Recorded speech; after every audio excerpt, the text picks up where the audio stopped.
চাকরিটা আমি পেয়ে গেছি বেলা শুনছো, এখন আর কেউ আটকাতে পারবে না।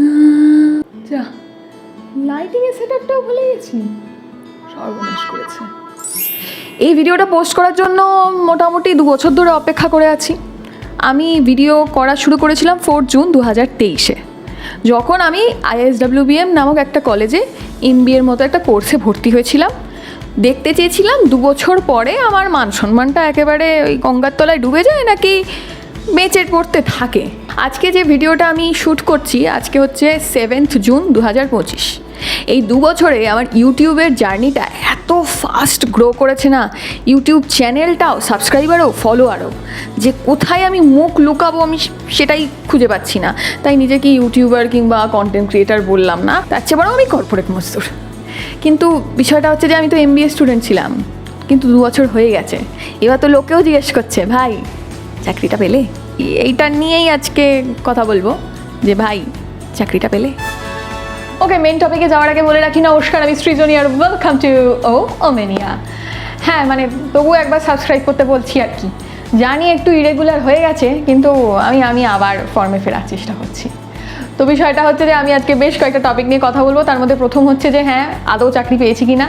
দ্বিতীয় জিনিস হচ্ছে যে এই কলেজটা কতটা অ্যাশিওর করে চাকরি, এবং চাকরিগুলো আদৌ ভেরিফাইড কিনা, কোম্পানিগুলো ভেরিফাইড কিনা। নাম্বার 2 হচ্ছে যে ROI এখানে কতটা ম্যাটার করে, রিটার্ন অন ইনভেস্টমেন্ট। নাম্বার 3 হচ্ছে যে ইয়ার গ্যাপ আমার জার্নিতে কতটা এফেক্ট করেছে। আর last but not the least, গোটা ভিডিওটাই পার্সোনাল রিভিউ, কিন্তু শেষ যে টিপসটা আমি দেবো সেটা হচ্ছে খুব পার্সোনাল টিপস, এবং এটা গোটাটাই আমি ফলো করেছি যখন থেকে আমি কলেজে ঢুকেছি এবং যত দিন না অবধি আমি চাকরি পেয়েছি। এই টিপসটা আমি কন্টিনিউ ফলো করে গেছি, তো শেষটা মিস না করাই ভালো। Let's go to the topic. যে প্রশ্নটা নিয়ে আজকের ভিডিও, যে আমি চাকরি কি পেয়েছি আদৌ। এই গোটা 1 বছরে কলেজ নিয়ে আমি এত ভিডিও বানিয়েছি যে লোকে কোনো সময় আমি গুছিয়ে গালিও দিয়েছে। তো বিষয়টা হলো যে কলেজ আমাকে 1 টাকা কেন, 1 পয়সাও দেয় না এসব বলার জন্য, ইভেন বর্তমান চাকরিটাও দেয়নি। তো মাঝে মাঝে আমারও খুব মনে হয় কলেজকে গুছিয়ে গালি দিই হিউমিলিয়েশনের জন্য, কিন্তু মন চাইলেও তা পারি না। তার কারণ হচ্ছে যে এতদিন ধরে, যে 1 বছর ধরে এত ভিডিও বানিয়েছি, সেই নলেজটাও আমি পেয়েছি কলেজ থেকে। এবং যতই খারাপ বলি, বছর শেষে আমি MBA ইন হেলথ কেয়ার, আমার ডিপার্টমেন্টে 100%ই প্লেসড এখনও অবধি। আমি যদি নিজের কথা বলি, তাহলে আমি লাস্ট 5 মাসে একটা চাকরি ছেড়ে অন্যটায় জয়েন করলাম। তাও যদি গুছিয়ে গালি দিই, তাহলে কলেজ কেন, আমাকে স্বয়ং ঈশ্বরও বোধহয় রক্ষা করবেন না। এবার আরও বেশ কিছু ইম্পর্টেন্ট কোয়েশ্চেন নিয়ে আলোচনা করি। নাম্বার 1, যে চাকরি কতটা শিওর এবং কোম্পানিগুলো কতটা ভেরিফাইড। অ্যাশিওরিটি খুব ভালো না, আবার খুব খারাপও না। আমি এর আগে অনেক কটা ভিডিওতে ISWBM এর বিভিন্ন ডিপার্টমেন্ট সম্বন্ধে আলোচনা করেছিলাম, এবং পার্টিকুলারলি যে ডিপার্টমেন্টে আমি পড়ি, MBA ইন পাবলিক সিস্টেম, সেটা নিয়েও আলোচনা করেছিলাম। তো এই গোটা ডিপার্টমেন্টে 70 জনের মধ্যে 12-13 জনের প্লেসমেন্ট হওয়া এখনও বাকি। এরপরেও প্লেসমেন্ট প্রসিজিওর চলবে। এই প্লেসমেন্ট প্রসিজিওরটা শুরু হয়েছিল 2024-এর অক্টোবর মাসে, এবং সেটা মোটামুটিভাবে এন্ড হয়েছে এখন, যে টাইমটায় আমাদের লাস্ট পরীক্ষাটা হলো। এবং এরপরে আরও 2-3 মাস বাকি যে 12-13 জনের আছে, সেটার জন্য প্রিপারেশন চলবে। সেক্ষেত্রে আমার বেশ একটা পজিটিভ ভাইব আসছে। এবার আসি বিশ্বাসযোগ্যতার ব্যাপারে, ভেরিফিকেশনের ব্যাপারে। না, সবসময় বিশ্বাসযোগ্য হয় না। এই কলেজ সবসময় কোম্পানিগুলোকে ভেরিফাই করে না, এটা খুব জোরালো একটা নেগেটিভ পয়েন্ট। বিভিন্ন সময় আজেবাজে কোম্পানি আসে এবং বিভিন্ন স্টুডেন্ট তার পাল্লায়ও পড়ে যায়। এবার সেক্ষেত্রে নাই মামার চেয়ে কানা মামা ভালো বলে জয়েন করে যায়। সেক্ষেত্রে সেলসের রোল অনেকটা বেশি থাকে। আমি বলছি না কোনো একটা ডিপার্টমেন্ট পার্টিকুলারলি খারাপ, কিন্তু আমি বলতে চাইছি যে সবাই এই সেলস রোলের জন্য অ্যাপ্লিকেবল হয় না, সবাই পারে না এই কাজটা করতে। সেক্ষেত্রে একটা বড় সমস্যা হয়ে যায়। তাই ভীষণ ভালো করে জব ডেসক্রিপশন পড়ে, কোম্পানি সম্বন্ধে ভীষণ ভালো করে জেনে তবে বিভিন্ন ইন্টারভিউতে বসা উচিত কিংবা জয়েন করা উচিত। এই গোটা বিষয়টার ভুক্তভোগী আমি ভীষণভাবে। সেই জন্য আমি বিভিন্ন কোম্পানিতে যখন পরবর্তীকালে অ্যাপ্লাই করেছি নিজে থেকেও, এবং বর্তমান যে কোম্পানিটায় আমি আছি এই মুহূর্তে, সেখানেও আমি 50 বার রীতিমতো ভেরিফাই করেছি যে আদৌ কতটা ঠিকঠাক।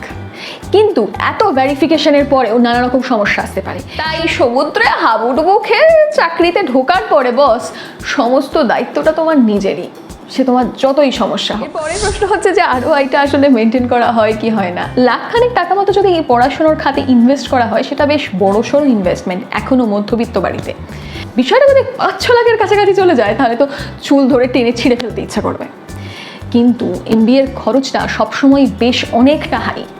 কিছু পার্টিকুলার ইনস্টিটিউট ছাড়া বড় বড় ইনস্টিটিউটে 15 থেকে 27 লাখের কাছাকাছি খরচ। সেক্ষেত্রে 5 থেকে 6 লাখ খরচে MBA ডিগ্রি দেওয়া একটা কলেজ নেহাত নস্যি, কিন্তু আমার বেশ হেলদি লেগেছে এই গোটা ফাইন্যান্সিয়াল স্ট্রাকচারটা। আমার লেগেছে বেশ সস্তায় পুষ্টিকর, কারণ এরা চেষ্টা করে ROI-টাকে মেনটেন করার।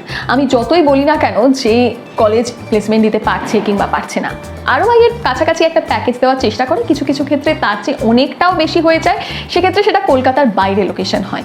সবসময় কলকাতার লোকেশন পাওয়া যাবে সেরকমও নয়, সবসময় পার্টিকুলার যে হোম রিজিয়নে চাইছি সেখানে পাওয়া যাবে সেরকমও নয়। তবে হ্যাঁ, একটা বিষয় বিশেষভাবে গুরুত্বপূর্ণ যে বোম্বে, ব্যাঙ্গালোর, পুনে, দিল্লি, নয়ডা এই সমস্ত জায়গায় যে প্লেসমেন্টগুলো হয় সেখানে বেশ ভালো রকম প্যাকেজ থাকে। আমি যদি আমার ক্ষেত্রে বলি তাহলে কলকাতার রিজিয়ন অনুযায়ী লোকেশন ওয়াইজ আমার এক্সপেকটেশন অনুযায়ী প্যাকেজ আমি পেয়েছি। এবার সবচেয়ে পছন্দের কোশ্চেন আমার সেটা হচ্ছে যে ইয়ার ক্যাপ আমার গোটা জার্নিতে কীভাবে এফেক্ট করেছে।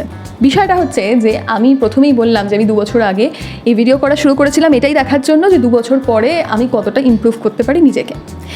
এবার যখন আমি MBA কলেজে প্রথম ভর্তি হই তখন ফ্রেশার, একদম জিরো এক্সপিরিয়েন্স, সাথে 2 থেকে 2.5 বছরের একটা ইয়ার গ্যাপ।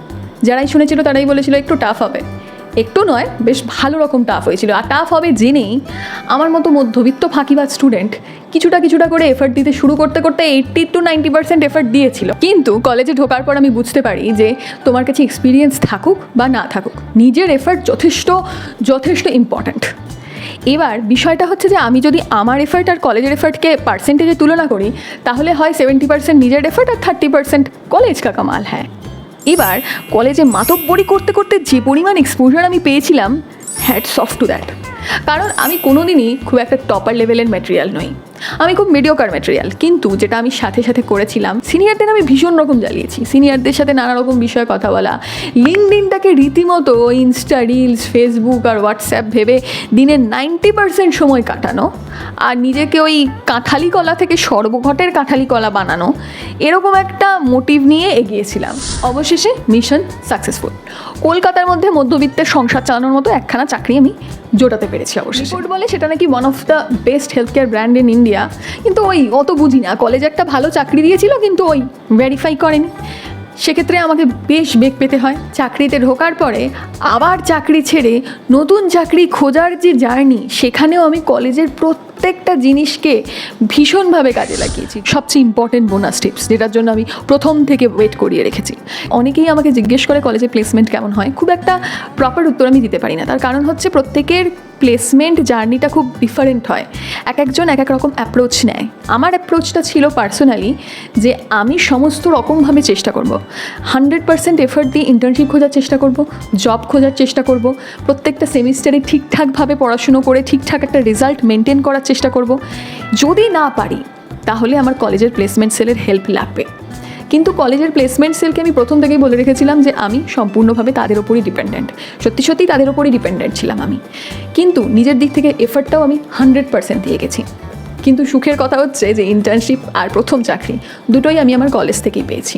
কিন্তু পরবর্তীকালে নানা রকম ভেরিফিকেশনের কারণে যে প্রবলেমটা আমাকে ফেস করতে হয়েছিল, সেটার পরে যখন আমি কোম্পানি চেঞ্জ করতে চাই তখন আমাকে এটা হেল্প করেছে, যেটা আমি প্রথম থেকেই আমার মাইন্ডে নিয়ে ঘুরছিলাম যে আমাকেই সবটা করতে হবে, ব্যাকআপ হিসেবে প্লেসমেন্ট সেল। এই কারণের জন্যই আমি এই 5 মাসে একটা চাকরি ছেড়ে আরেকটাতে জয়েন করেছি। সো প্লেসমেন্ট কেমন হবে ঠিকঠাকভাবে বলাটা খুব ডিফিকাল্ট, কারণ একজনের এক রকম অ্যাপ্রোচ থাকে। এই অ্যাপ্রোচ থাকার বিশেষ কারণটা হচ্ছে কলেজের একটা বিশেষ ব্র্যান্ড আইডেন্টিটি আছে এবং কলেজের কানেকশনস বেশ স্ট্রং, অ্যালুমিনাই নেটওয়ার্ক বেশ স্ট্রং।